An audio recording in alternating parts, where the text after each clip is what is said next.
Hello, everybody. My name is Jaden Cox. I'm here with Cindy Lou and Miss Sydney, and this is the Be Elite podcast. And we're going to be talking about Harry Potter.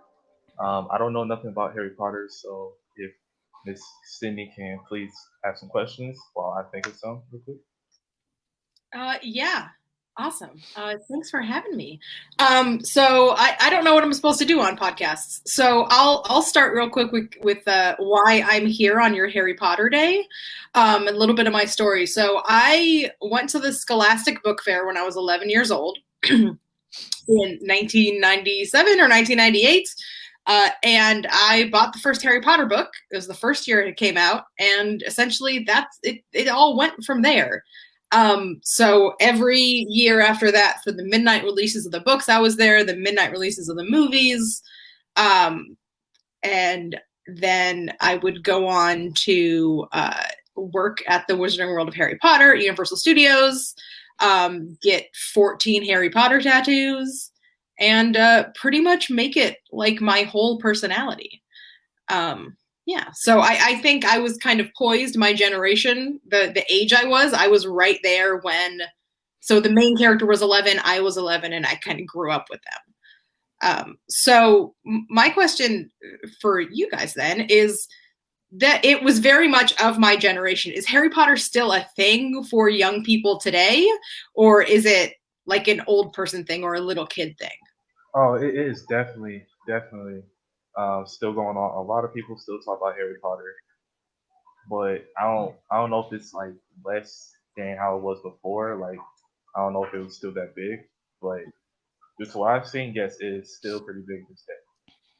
When I was in brick and mortar school, I could see kids during class periods reading Harry Potter books on their desks. So I think it's a lot of people still read it. I don't think it could ever not like be read because it's like a good book. So I don't think it could not be people will always read it. Yeah, and from an English teacher perspective, what I really like about it is that the reading level goes up the further you get through the series. So the first book is very much for children. It's at a low reading level. And then by the time you get to the last book, it's this thick. It's a giant book and it's got a lot more complicated things. It gets darker. So they were really written to kind of grow up with the person who's reading it. So I can see how if you started to read it as, a 15-year-old, you'd be like, oh, this is for kids. But if you start reading it when you're young, so that's why I'm conditioning my child to read it now when she's 4. Yeah. Yeah. Somewhere I read that I read an thing that said article that said that for you to like increase your reading level, you have to read like a grade level or two above your grade to just really do it. So I think it's good making her read the Harry Potter books. I'm trying to make my sister read harder books, but she hates it. And I'm trying to get her to love reading like me, and right now she's like death staring me like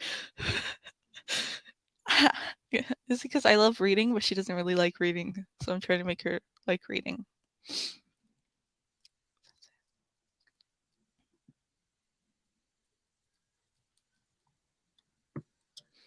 What do you like most about Harry Potter? Oh man. I feel like the world building is a really big thing that I really enjoy, like kind of fleshing out all the different characters, and this idea of like this hidden world that's just beside our own. And then that whole idea, especially growing up, of this kid who never thought he was anything special all of a sudden realizes that he's a wizard and goes off and does this whole new thing. It's like the classic fantasy story. And it's not the world's most original book, but I feel like it taps into that thing of all of us. Like, wouldn't it be amazing to find yourself on this ridiculous adventure, find out that, oh, there was this thing lurking inside of me all along. I also like that it seems like J.K. Rowling kind of knew the end game when she started writing it. I've read a lot of book series, Game of Thrones comes to mind, where it's like you could tell they're kind of going along the way and don't really know where they're going with it, but you could tell she's got so much foreshadowing. She knew from the first book how the last book was going to end. And that's something, every time I go back and read them, I find something new, because I read them every year. So I start on Thanksgiving and I finish on Christmas Eve every year. So that's also why I'm so good at Harry Potter trivia, because the information's always fresh in my brain. All right. How different are the books from the movies? Though? Like, is it really different? I would say the first two movies are almost a shot for shot of the books, which is crazy. Hardly anything has changed, and that's why the movies are so long. If you watch the first Harry Potter movie, I think it's like 2.5 hours long, and it's a children's movie. I think it goes like 45 minutes before you even get to Hogwarts. So it's a long movie. But then when you get to the third movie, they start making stylistic choices to leave certain things out, to then, focus on the main story, which is Harry. So when we get to the fourth movie, the fourth book is, what's behind me? It's giant. That's when the books start to get long, and you start to realize, I can't fit this entire thing into one movie. It's going to be too much. So the fourth movie is when you start to see entire plot lines cut out. So Hermione has this thing called Spew, where she's trying to liberate the house elves, and that is nowhere in the movie at all.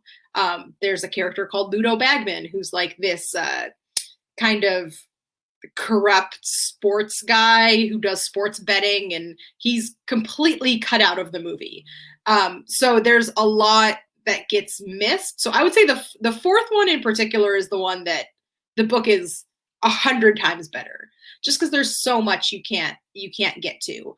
And then I have a particular beef with the sixth movie, Harry Potter and the Half-Blood Prince, because the book goes into the backstories of Voldemort and how he became who he is, and the backstory of his life and all that kind of stuff. And I'm a villain person. I like hearing about the villain's backstory, so that's so interesting to me. And they cut it all out of the movie. The movie's essentially like a teen romance comedy, which on its own, it works really well. But knowing what the book is, it's my favorite book and it's one of my least favorite movies. So that one's a real bummer. So, you can kind of see why they make some changes, and some things you're just like, why would you do that? That was such a good part. But when you're reading it in front of you, there's so much, you can imagine everything. But then once you see it on the screen, it's like, okay, well, I guess they couldn't have made that as cool as I hoped they could make it. Sometimes when they make it into like movies, it like changes your complete, like I didn't imagine it would look like that. Like I imagine it would look so different like when you're reading. And sometimes it just changes completely how you view some characters sometimes. Yeah, and if I see a movie, I don't like to read the book because I feel like it's just going to change everything. So sometimes I don't read it. Yeah, and your expectations, if you've read a book first, your expectations are going to be a lot higher. And that's like, it's changed things forever. Like, you can't think about Harry Potter and not think that he looks like Daniel Radcliffe. Like, that's what Harry Potter just looks like forever now. And some of it's good and some of it's bad. I mean, the vision of what Hogwarts looks like, I think they did an amazing job on that. Where it's like really giving you like the scope and what it looks like and the magic, whereas some stuff it's like, okay, I guess that's what I thought the character looked like. Yeah. So there's also a villain person. I like the villains also. I like to know more about the villains also. I thought I was the only one. So. Yeah, then as far as Harry Potter goes, the Half-Blood Prince is the story for you, because they go into the Pensieve, which is where all his memories are, and they like go back through like generations of his family to find out, how he got the way he was, and it's really interesting. But because you don't have that in the movies, it's kind of like, this is bad guy. Bad guy wants to rule the world, and you're like, okay, I guess. I feel like in the past they didn't talk much about like what happened to the bad guy. Like they would just say that he's bad, and not like the experiences that made him bad. They would just say that he was bad.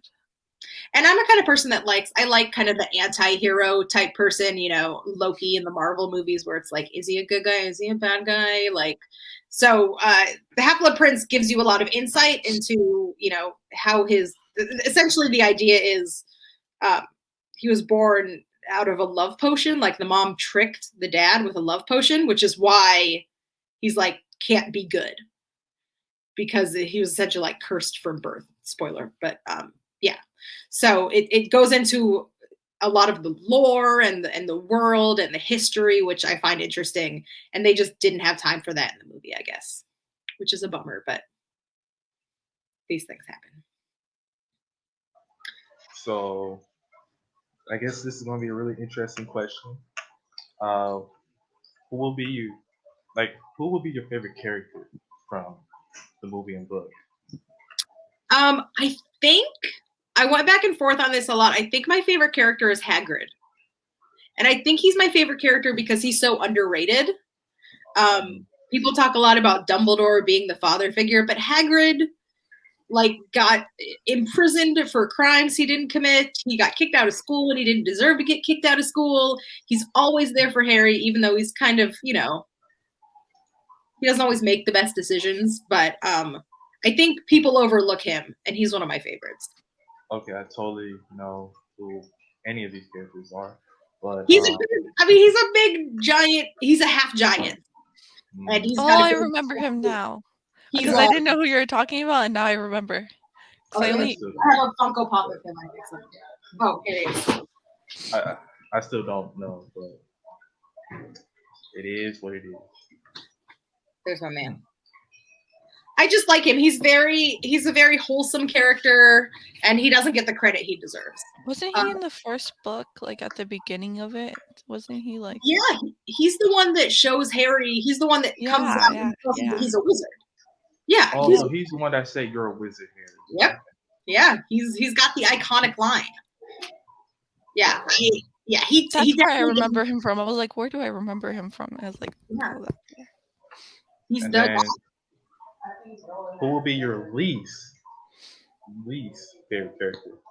So my least favorite character is the controversial take, because I am a Slytherin. My least favorite character is Severus Snape.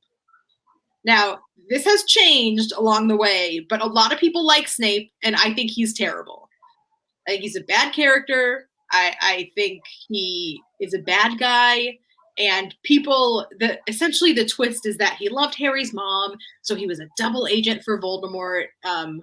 But really, he was kind of a creep that was obsessed with Harry's mom and like only asked to save Harry because Lily was his mom. But the most important thing for me is he's a teacher that's mean to his students. Like he at one point threatens to kill Neville's toad. He threatens to kill a student's pet. And for me, being a teacher, the idea, like Jaden, if you had a dog, and I was like, Jane, if you don't do your homework, we'll kill your dog. That would be ridiculous. I would not be a good guy. That's a bad thing. That's a bad person. And that's what Snape does. And he's just so mean. So that's why I don't like him. I think a lot of people think that he's got a redeeming quality. Or that he was bullied, you know, but a lot of people get bullied and then don't turn out to then bully children for a living. So I don't like him. And I get into a lot of arguments on the internet and other places about how much I do not like him. Because that's kind of like the Harry Potter argument that people have is like, what do you think of Snape? And personally, don't like the guy. Not a fan. So wait, if you did not watch Harry Potter back then, was you like the weirdo, or like what would happen if you didn't really never watch Harry Potter or read any of these books? What would happen if I didn't? Like anybody, like let's say it was always like it was just one person. Oh, it was always. I mean, it was just a phenomenon when I was growing up. So if you didn't read it, it wasn't like, oh, look at that loser who's never read Harry Potter. It was just kind of like you were just sort of out of the loop. Like it was just this thing that everyone was reading. But it kind of gets to that point of like I'm bringing up Marvel again, but those Marvel movies where there's people now that are like, well, I'm not going to watch them just because everyone's talking about it all the time. You know, I'm not going to watch them because you're telling me to watch them too much. And I think it had that where it got so popular that almost if you were like a real nerdy person, you would be like, well, I'm not going to read that because it's so popular. Especially around the time that the movies first came out. That's when it kind of blew up. And it was like everyone and their mom had read Harry Potter. it would be unusual, I think, in the early 2000s to meet someone that hadn't read Harry Potter, or hadn't at least heard of it or seen a movie. But I'm also one of those people that there's a lot of real elitist Harry Potter people that would be like, oh, you've only watched the movies? Come back to me when you've read the books. I'm not like that. Whatever you do, that's fine. You don't have to read the books. Watching the movies is a perfectly fine thing. I always suggest reading the books because I think they're better than the movies in a lot of cases. But you can be a Harry Potter fan however you're going to be a Harry Potter fan. That's my that's my take. All right, that's reasonable. One second. I was thinking. I couldn't. I just do you include Harry Potter in any of your courses? Not right now.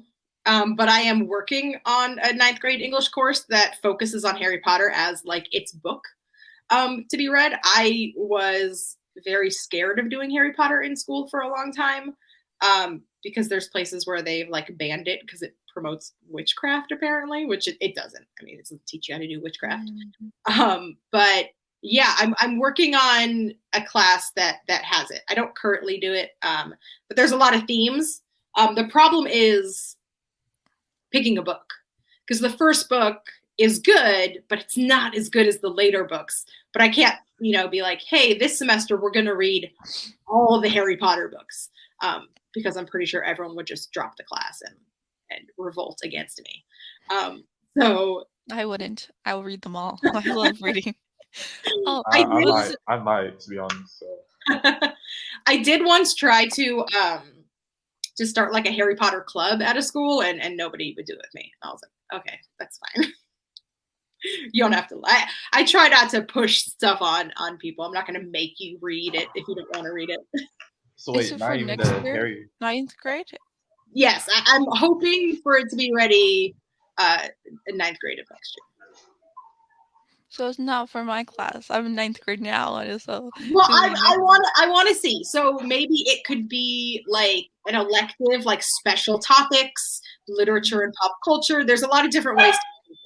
Because if we did it that way, it could be like, okay, we're going to talk about literature and how it affects pop culture, and especially things like, I mean, if you look behind me, I'm going to say thousands of dollars worth of Harry Potter Legos. Like it's a cultural phenomenon, but it's also a piece of literature. So that idea of how it affects that, it could definitely be like an elective class. So maybe 10th graders, 11th graders could take it. I don't know.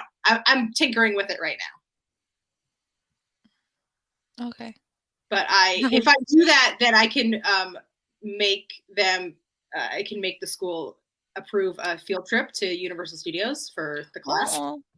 Okay. Universal Studios. This is my favorite place. Have either of you been to the to Universal Studios and seen the Hogwarts stuff there? No, I haven't even been to Universal Studios. Let me ask real quick. Yeah. Is he asking if he's ever been? I never been. I was just gonna say I've only been to like Disneyland when I was just very little. So I haven't like Legoland. It's like the only like places I've been. I haven't never been to Universal Studios. Yeah. So apparently I have been to it, but I was just a long time ago. Yeah. They every step of I love talking about the theme park because every step of the way they essentially went to J.K. Rowling for permission on everything. So it's not like a theme park that just has magic stuff. It's like the shops are small. Everything is like little and British. You can't get like a Coca-Cola because they don't have Coca-Cola in Harry Potter. So you can get tea or pumpkin juice or, lemonade. You can't get anything that doesn't exist in the Harry Potter world. So when I worked there, like you could only have like a headband. You could have the headband with your house colors. You couldn't have, it was very specific of what you could wear, the things that you could say. So you could say that you've heard of Harry Potter. Oh, I think I know someone that had potions class with him a couple of years ago. But you couldn't say, I know Harry Potter and I'm in class with him. because all of a sudden then you've put yourself into Harry Potter. And now there's a character named Sarah that is in potion class with Harry Potter. So they would have people come from Warner Brothers and like quiz us and make sure that we were doing it right, which was a very fun experience for me because I literally got paid to be a wizard, which is not something I ever thought I would get. Well, since we talk about Universal Studios, how was it like when you worked there? I mean, like any job, there's pros and cons. So the con of working at a theme park is that people pay $100 to get in, so they feel like they can be really mean to you. But that was the outlier. Usually, because I was such a big Harry Potter fan, I just kind of went on a whim, and I was like, oh, maybe I'll go to this open interview and see if I get a job. And I was there, and I was actually on the opening team. So I started working there before the park opened, and I got to be there at the grand opening. I got to meet Tom Felton, who plays Draco Malfoy, and Warwick Davis, who plays Flitwick. So I got to meet some people and be at the grand opening. And I worked on the Harry Potter and the Forbidden Journey ride, which is the ride that's inside of Hogwarts. So the uniform for that is the tie and the robe and the vest and like the Hogwarts student outfit. So every day I got to, pick out my robes and get dressed. And do you still have the uniform? No, they were like uniform. I mean, I have the uniform just to dress up because I'm a giant nerd. But everything they have like a wardrobe department. So you have to check it out at the beginning of your shift and then you check it back in. Everything's all scanned in. And then you put it through the laundry and then you pick it up the next day. Oh, okay. So you can pick whatever house you want as long as they have your stuff, your sizes. So there would be times when like if you were coming in for a closing shift, they might not have the house that you wanted. So you'd have to pick a different color. So and we had specific things like if guests came in and, you were supposed to be, hello, I'm Sarah. I'm a student at Hogwarts. So it wasn't, I work at Universal Studios. It was, I work at Hogwarts. I'm welcoming you to Hogwarts. And so like when people would give us their cell phones, we would say something like, oh, look at this Muggle device. How amazing. Oh, let me see if I can work it, So because I was so into it, they would often just kind of send me out and be like, well, we're overstaffed right now. So why don't you just go out into the line and just interact with people? So I would just stand and be like, oh, welcome, Muggles. I love Muggles. Oh, my gosh. Oh, what are these things in your ears? Your Muggle headphones? Those are amazing. So I would literally just stand around and make Harry Potter themed small talk with people, which was just ridiculous. I mean, it was a crazy experience that I got to do that. It was very fun. I mean, yeah, at least you was able to talk about Harry Potter with some people. Yeah, and like that was, and that's the nice thing is like that they're gonna like leave, especially if they're big Harry Potter fans, for them to leave and be like, oh, that was so cool. And watching people see it for the first time, especially like on the grand opening days, was really, not to be too corny about it, but it was a real magical experience. Like watching people walk into for the first time and see the castle and these people that maybe like me had been reading it since they were a little kid, and then they get to walk in and see everything like they're stepping into their favorite book, and that was fun. And then occasionally a kid would be too short to ride the ride, and then their parents would call me a name, and but that happens. Now I want to go there. It's so fun. It has officially been 1 year since I've been there because everything is locked down and it's very sad. I usually go about twice a month. They have butterbeer there, which is amazing.